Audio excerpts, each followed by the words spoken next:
جے تسی ٹھنڈے بیٹھے ہو تو میں آپ کے دعویاں کر دینی ہے۔ 104 بخار ہو فیض آباد کی ٹھنڈی ہوائیں ہوں، تو تیر آسماں ہم جدر آزمائے۔ حضرات ذی وقار سامعین محترم، علماء کرام، مشاہد اعظام، ناقصان حضرات، دوستوں کے غلام، جو آپ سب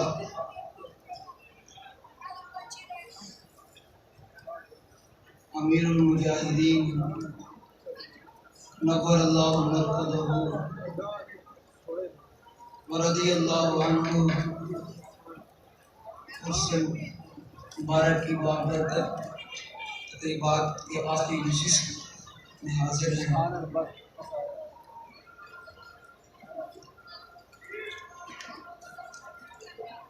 میں نے اقبال سے پوچھا، اقبال تو بتا بابا جی کے بارے میں کیا کہتا ہے؟ اقبال کہتا ہے حلقہ درویشاں وہ مرد خدا کیسا۔ اقبال کہتا ہے حلقہ درویشاں وہ مرد خدا کیسا، 104 بخار ہو فیض آباد کی ٹھنڈی ہوائیں ہوں، تو پھر بھی جا کر فیض آباد کے پل پر کہہ دیتا ہے کہ انہیں جانا۔ جے تسی ٹھنڈے بیٹھے ہو تو میں آپ کے دعویاں کر دینی ہے۔ جے تسی زود نہ لا انہیں جانا، انہیں جانا، زور نہ لانا انہیں جانا، انہیں جانا، اسٹیج سے بھی آواز ہے انہیں جانا، انہیں جانا، انہیں جانا۔ اقبال کہتا ہے حلقہ درویشاں وہ مرد خدا کیسا، کہ جب بڑے بڑے لوگ